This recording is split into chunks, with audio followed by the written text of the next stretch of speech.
بيبدأ الفيلم في الصين وتحديداً في قرية وسط الغابة.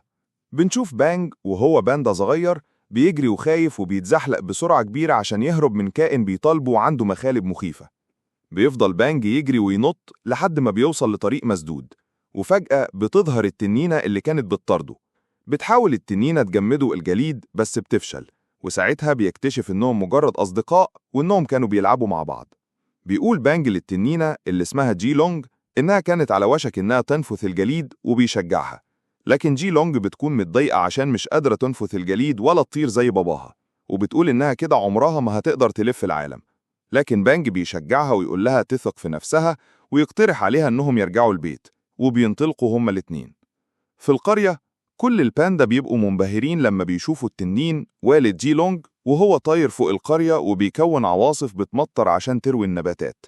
بيجي التنين وبيسلم على أهل القرية وبيقول لهم إنه لازم يسافر قريب عشان يعمل عواصف تمطر الأرز، وبيطلب منهم يهتموا ببنته جي لونج في غيابه. بيوافق والد ووالدة بانج. بنشوف جي لونج شايلة بانج وعلى وشك إنهم يترموا بعيد عشان تتعلم الطيران، وبمجرد ما بتسيب الخيزران بيطيروا هما الاتنين في السماء والكل بيفرح. لكن للأسف بيقعوا، وقبل ما يوصلوا المية بيتدخل والد جي لونج وبينقذهم. في مكان تاني في أفريقيا الحيوانات بتكون متجمعة والأسد بيطلب منهم ينحنوا للأمير آيد في عيد ميلاده. بيجي عمه مالومي وبيقوله إن الأسود كلها قلقانة من عودة قطيع الضباع للغابة وبيفكروا يطردوهم، لكن آيد مش بيهتم غير بحفلة عيد ميلاده. بيتعصب عمه وبيقوله إنه بعت يجيب له هدية مميزة من مكان بعيد. بنشوف مركب في نص المية عليه قرد وتمساح ومعاهم خريطة من أفريقيا للصين. القرد بيفهم التمساح إنهم لازم يمسكوا التنينة في أسرع وقت. والد جي لونج بيودع بنته وبيقول لها إن السنة الجاية هتكون بتعرف تطير وإنه أكيد هياخدها معاه، وبيطلب منها تفضل مع بانج وعيلته، وبيسيبهم وبينطلق. وبانج بيواسي جي لونج. وهم بيجروا في القرية بانج بيخبط في عربية وبيوقعها. باندا تاني بيتريق عليه وبيسأله ليه مصاحب التنينة، فبانج بيقول له إنها أعز أصدقائه. الباندا بيتريق عليه تاني ويقول له إن ده مستحيل عشانهم مجرد باندا، لكن جي لونج بتخوفه وبتخليها تراجع عن كلامه. بيوصلوا بانج وجي لونج للغابة وبيقرروا يلعبوا الغميضة، والقرد والتمساح بيكونوا بيراقبوهما. بانج بيمسك القرد على إنه جي لونج وبيتخض، فبيجري هو وجي لونج وبيستخبوا في كهف عشان يهربوا، لكن للأسف بيوصلوا لطريق مسدود، والقرد والتمساح بيحصروهم. التمساح بيحبس جي لونج في كيس وبيقول للبانج إنهم هياخدوها لصخرة الأسد عشان يدوها هدية للأمير، والقرد بيزق بانج وبيوقعه من على المنحدر. بانج ما بيقدرش يتسلق الصخور، لكنه بيلاقي فتحة في السقف وبيقدر يخرج منها. أول ما بيشوف القرد والتمساح واخدين جي لونج ومتجهين ناحية المركب بياخد قراره ويروح ينقذ صديقته.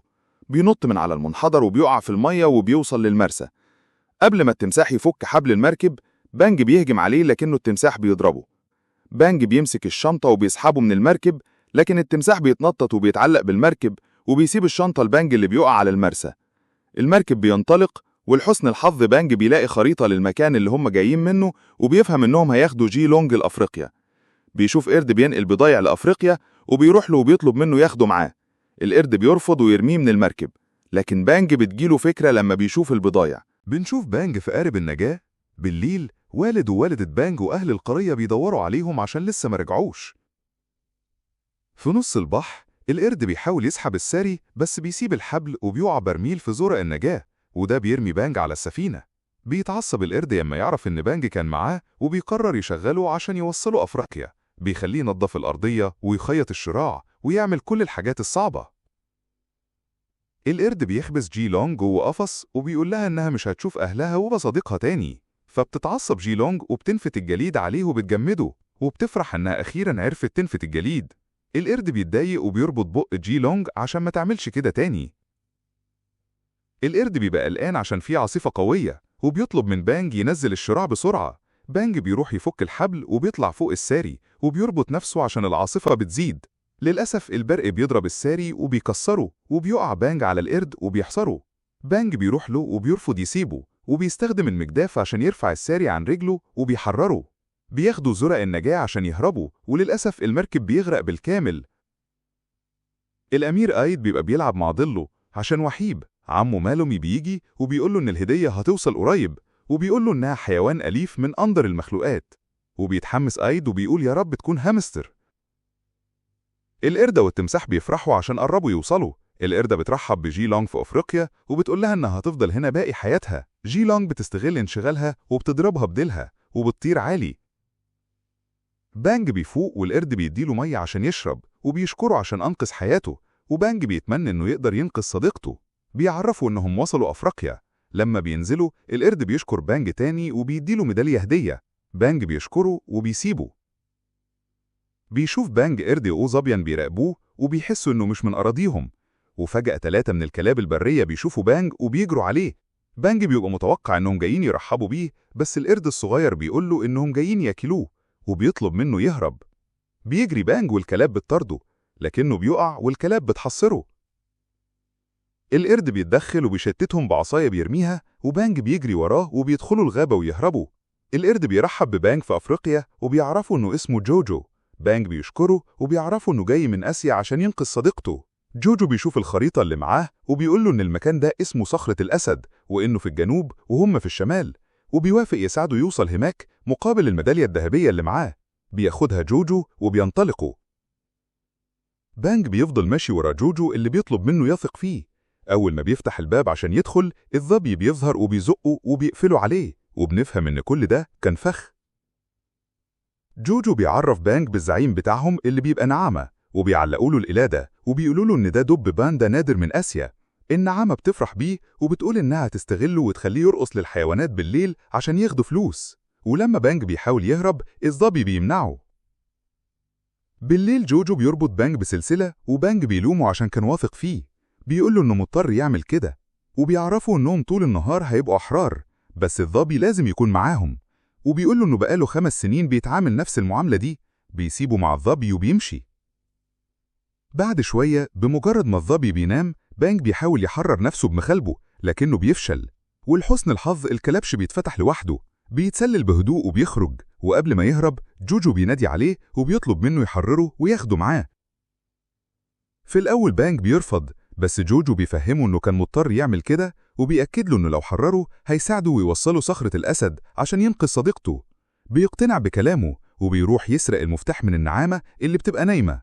بيحرر جوجو اللي بيبقى سعيد جدا، وبيتسلل بهدوء وبيسرق القلادة من النعامة وبيرميها لبانج، وبيروح ياخد كل الفلوس اللي محوشها. بيهربوا هما الاتنين. تاني يوم الصبح بنشوفهم ماشيين ورا الخريطة وبيروحوا الجمل وبيطلبوا منه يعدي بيهم الصحراء مقابل 6 عملات. بيركبوا هما الاتنين على ظهر الجمل، وقبل ما يمشوا جوجو بيشتري 6 قواري مية. في الوقت ده الأمير آيد بيصحى من النوم وبيتفاجئ لما عمه مالومي بيقولوا إن الهدية وصلت. التمساح والقردة بيدخلوا بالقفص اللي فيه جي لونج. الأمير ما بيعجبوش الهدية، بس عمه بيفهمه إنها تنينة من أندر المخلوقات وهتخليهم يهزموا الضباع. بالليل بانج وجوجو والجمل بيكونوا نايمين في الصحراء. جوجو بيحس بالبرد الشديد فبينام على بطن بانج وبيقول له إنه شخص صادق ومميز وإنه خلاه يشوف العالم بوجهة نظر مختلفة. بيناموا كلهم. تاني يوم الصبح بيكملوا طريقهم وهم تعبانين، وفجأة بيلاقوا نفسهم ماشيين وسط حفر النمل اللي بيخرج منها كتير. أول ما جوجو بيلاحظ إن النمل بيمشي وراهم بيطلب من الجمل يجري بسرعة. الجمل بينطلق وبيحاول يبعد عن النمل اللي بتطاردهم. جوجو بينصدم لما بيلاقي النمل جايين وراهم وهم راكبين على 2 من حيوانات وحيد الرأن، وبيرموا عليهم حبال عشان يمسكوهم. وبيحطوا وحيد رأن ثالث في طريقهم، لكنه الجمل بيقدر ينط من فوقه وبيوقع بانج وجوجو على الأرض. الجمل بيسيبهم وبيمشي. بانج وجوجو بيترعبوا لما بيلاقوا النمل محصرهم من كل مكان.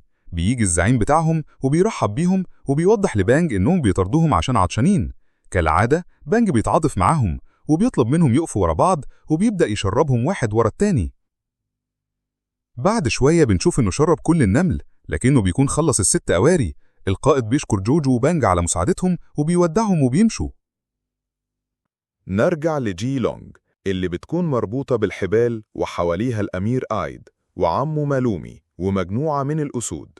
مالومي بيطلب منها تجمد فرخة قدامها وبيهددها إنها لو ما عملتش كده هيقتلها. جي لونج بترفض وبتنفث الجليد وبتجمد شجرة كاملة. الكل بينبهر من اللي حصل، ومالومي بيضحك ضحكة شريرة وبيقول إنه كده هيقدر يجمد كل الضباع. نرجع لبانج وجوجو اللي بيكونوا ماشيين في الصحراء من غير مية وتعبانين جدا. عشان جوجو مش قادر يمشي، بانج بيشيله ويكمل بيه الطريق. بيفضل ماشي لحد ما يقع ويفقد الوعي، بس جوجو بيزقه ويكملوا الطريق لحد ما يوصلوا لغابات جنوب إفريقيا. أول ما بانج بيشم ريحة الخيزران بيفوق وبينبهر من جمال المنظر والفاكهة اللي قدامه. بينط هو وجوجو في المية وبيطلع لهم فرس نهر. جوجو بيخاف وبيجري، لكن بانج بيفهم إن فرس النهر محتاج مساعدة وبيدخل جواها عشان يحل مشكلته. جوجو بيخاف من فرس النهر وبيجري من المكان. بانج بيخرج من فرس النهر بعد ما بيطلع من جواه ضفدعة كانت مسببة له المشكلة، وفرس النهر بيشكره. بيستغرب بانج إن جوجو مش جنبه، وبيسأل الحيوانات عن الطريق اللي مشي منه، وللأسف بيقابل الظبي والنعامة اللي مسكوا جوجو قبل كده. بيخاف بانج وبيحاول يهرب، بس النعامة بتطارده. نروح لجي لونج اللي بتكون محبوسة في قفص جوه الجهف وحاسة بحزن شديد. بيجي الأمير آيد وبيسألها إذا ممكن يلعب معاها، وبيفهمها إنه وحيد زيها. جي لونج بتطلب منه يشيل الحبل من على بقها عشان تتكلم معاه. الأمير بيوافق وبينبهر لما بتتكلم معاه، وبتقوله إنه لو خرجها من القفص هتلعب معاه، وفعلا الأمير آيد بيخرجها. جي لونج بتستغل الفرصة وبتنطلق بأقصى سرعة وبتجري وسط الحيوانات عشان تهرب. في الوقت ده مالومي بيبقى بيخطط عشان يحاصر الضباع، وللأسف بيشوف جي لونج وهي بتهرب. بينطلق وراها هو وأتباعه عشان يمسكوها. بتفضل جي لونج تجري لحد ما توصل لوادي عميق، وبتفتكر كلام باباها عن الطيران، وبتقرر تحاول تاني لكنها ما بتقدرش تطير، وبتفضل واقفة على حافة الوادي. بتيجي القردة والتمساح وبيمسكوها تاني، ومالومي بيتعصب لما بيعرف إن الأمير آيد هو اللي حررها. نرجع لبانج وجوجو والظبي اللي شايلهم، ومعاهم النعامة اللي بيبقى متعصب عشان جوجو خانهم. فجأة بيترعبوا لما بيسمعوا صوت ضبع وبيشوفوا واحد قدامهم. الظبي بيطمن النعامة وبيقوله إن ده مجرد ضبع صغير، لكن النعامة بيبقى مرعوب وبيفهمه إن مفيش ضبع بيتحرك لوحده، وإنه أكيد ضمن قطيع كبير ولازم يهربوا. الظبي بيرمي بانج وجوجو وبيجري. بتقرب الضبع من بانج وجوجو وبتبقى عايزة تاكلهم، بس لما بتفتح الشنطة وبتشوف الخريطة بتسألهم هم رايحين فين.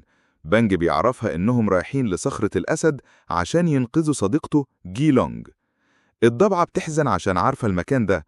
بانج بيحرره نفسه وبيسألها عن سبب حزنها. الضبعة اللي اسمها نيالا بتفهمه إنها كانت عايشة هناك مع عائلتها قبل ما الأسود تطردهم، وإنها تاهت عن عيلتها وبقت وحيدة. بانج بيعرض عليها تيجي معاهم وهم هيوصلوها لعيلتها. بتفرح نيالا وبتنضم ليهم. بالليل بيتعبوا من المشي وبيقرروا يناموا عشان يرتاحوا. بانج وجوجو بيناموا جنب شجرة بعيد عن نيالا عشان جوجو خايف إنهم تاكلهم وهم نايمين. بالليل بينزل تعابين من الشجرة وبيقربوا من بانج وجوجو وبيحوطوهم وبيكتفوهم. أول ما بيفوقوا ما بيقدروش يتحرروا وبيبقوا على وشك الموت مخنوقين، بس نيالا بتظهر فوق الشجرة وبتشد التعابين وبتخلص أصدقائها. بطريقة غريبة بتقدر تحول التعابين لبالونة طايرة. بيضحك بانج وبيفهم إن ده كان مجرد حلم. تاني يوم الصبح الأمير آيد بيتسلل من ورا التمساح وبيدخل للكهف اللي محبوسة فيه جي لونج. بيقول لها إنه مش زعلان عشان حاولت تهرب، وبيشرح لها إنه فاهم موقفها. أول ما بيعرف إنها مفتقدة أعز أصدقائها بيتعاطف معاها وبيقول لها إنه كان عنده صديقة بيحبها جدا وكانت ضبع اسمها نيالا. بيحكي لها إن محدش كان يعرف بصداقتهم وإنهم دايما كانوا بيلعبوا مع بعض.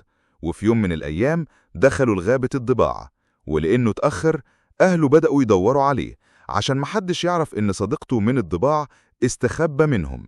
تاني يوم لقوا أهله ميتين بعد ما وقعوا من الشلال، وعمه مالومي قال له إنه شاف الضباع وهم بيقتلوهم وبيرموهم في النهر، وده السبب اللي خلى الأسود تطرد الضباع من الغابة، وعايزين كمان يقتلوا آخر مجموعة منهم. بيحزن الأمير آيد عشان في اليوم ده خسر أهله وأعز أصدقائه، ومن ساعتها وهو حاسس بالوحدة. بيشيل الحبل من على بق جي لونج عشان تتكلم معاه، وبتقوله إنها عارفة شعوره كويس عشان من الصعب إنك تكبر وما تقدرش تحقق التوقعات اللي كل اللي حواليك مستنيينها منك. وبتقوله إنه لازم يدرك إنه هيكون الشخص اللي حابب يكون عليه، مش مجرد شخص بيحلم يحقق توقعات اللي حواليه. بيتشجع الأمير آيد وبيتأثر بالكلام ده، وبيشكر جي لونج وبيعتبرها صديقته. في الوقت ده بانج ونيالا وجوجو ماشيين في الغابة وبيفرحوا لما بيشوفوا إنهم قربوا يوصلوا لصخرة الأسد. نروح لمالومي اللي بيأمر القردة والتمساح إنهم يراقبوا الضباع ويعرفوا خطتهم. لما بيمشوا بيجي الأمير أيد وبيطلب منه يحرر التنينة ويسيبها ترجع لعيلتها. بيتعصب مالومي وبيقول له إنه مش هيسيبها غير لما تجمد كل الضباع، وبيفهمه إن الضباع هم اللي قتلوا أهله. بيدفعوا ناحية الحافة وبيخوفوا وبيقول له إنه هو اللي مسؤول عن كل حاجة هنا. نروح لنيالا وبانج وجوجو وهم ماشيين في الغابة لحد ما بيوصلوا للنهر ومش عارفين إزاي هيعدوا الناحية التانية. بانج بيتسلق شجرة وبيقدر يعرف مكان جسر وبيتجهوا ناحيته وبيعدوا من عليه. بتفرح نيالا عشان أخيراً وصلت لغابتها وبتبدأ تنادي على أهلها. فجأة ضبع بيهجم عليها، بس نيالا بتدرك بسرعة إن ده أخوها اللي بيفرح برجوعها وبيعرفها على أولاده. بيجي باباها ومامتها وبيفرحوا برجوعها. بعد كده بيروحوا لقرية الضباع اللي بيعملوا فيها احتفال بمناسبة رجوع نيالا وبيرحبوا ببانج وجوجو. بتتكلم مامة نيالا عن العداوة اللي بين الضباع والأسود، وبتقول إن الأسود هاجموهم عشان فاكرين إنهم قتلوا الملك والملكة. بتحكي لهم إنه في يوم نيالا والأمير أيد كانوا بيلعبوا مع بعض في الغابة، والملك والملكة دخلوا وراهم عشان يدوروا على ابنهم. وهم بيعدوا على جذع شجرة، الملكة وقعت في النهر، فالملك نط وراها عشان ينقذها. والدة نيالا شافت اللي حصل وشافت مالومي وهو بيتفرج عليهم وهم بيتسحبوا ناحية الشلال ومرضاش ينقذهم. وللأسف طيار المية سحبهم ووقعوا من على الشلال. مالومي استغل اللي حصل وقال إن الضباع هي اللي قتلت الملك والملكة وخلى الأسود تطردهم. لما بانج بيعرف القصة دي بيطلب من نيالا إنها تفضل هنا عشان ما تعرضش نفسها للخطر، وإن هو وجوجو هيروحوا يحرروا جيلونج.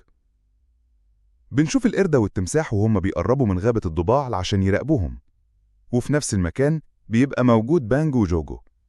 وعشان جوجو ما بيبطلش كلام، القردة والتمساح بيشوفوهم. جوجو بيخاف وبيسيب بانج لوحده وبيهرب. ساعتها التمساح والقردة بيحاصروا بانج.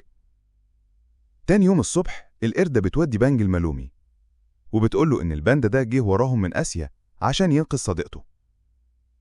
أول ما بيشوف جيلونج بيجري ناحيتها وبيحضنها وهي جوه القفص. مالومي بيستغل اللي حصل وبيفهم جيلونج إنها لو ما نفذتش كلامه وجمدت الضباع هو هيقتل صديقه. ساعتها القردة بتحرر جيلونج وبتاخدها وبتمشي، والتمساح بيأيد بانج بالكلبشي وبيفضل معاه. وبيخرج مالومي من الكهف وبينطلق هو وأتباعه ومعاهم جيلونج عشان يجمدوا الضباع. لما الأمير أيد بيحاول يمنعهم محدش من الأسود بينفذ كلامه وبيكملوا طريقهم. جوه الكهف التمساح بيحرس بانج عشان ما يهربش، وفجأة بيتنطط وبيتضرب على الأرض. بيبقى جوج هو اللي عمل كده. بيروح يحرر بانج اللي بيفرح عشان ما تخلاش عنه وبيلبسوا الميدالية كعلامة تقدير. بعد كده بانج وجوجو بينطلقوا عشان يمنعوا جيلونج من أجميد الضباع.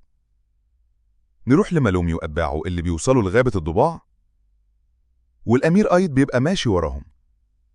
مالومي بينادي على الضباع وبيطلب منهم يسيبوا الغابة عشان ما يتجمدوش.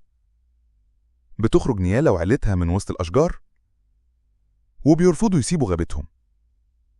بمجرد ما بيشوف الأمير أيد نيالا بيجروا هي وعد جراح على بعض وبيفرحوا.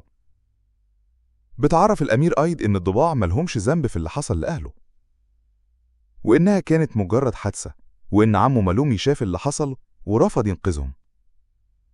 بيتضايق الأمير أيد وبيتحداه لو حاول يهجم على الضباع. مالومي بيتريق عليه وبيقول لأتباعه إن الأمير بيخون بني جنسه. لما القردة بتحاول تقرب منه أيد بيظهر بقوة وبيرعب كل اللي موجودين. بيتعصب مالومي وبيطلب من جيلونج إنها تجمده وإلا هيقتل بانج.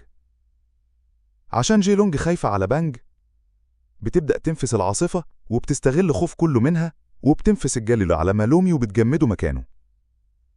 طبعا محدش بيقدر يتحداها، حتى القردة بتخاف منها وبتمشي وهي بتتألم من شدة الجليد. بعد كده بتطلب من الكل يجي معاها عشان يروحوا يحرروا بانج.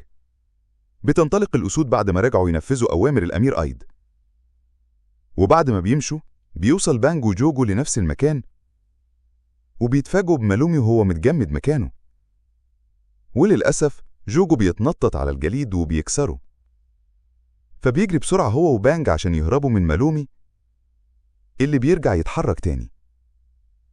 لحسن الحظ جي لونج بتسمع صوت صراخ بانج اللي بيجري عشان يهرب من مالومي.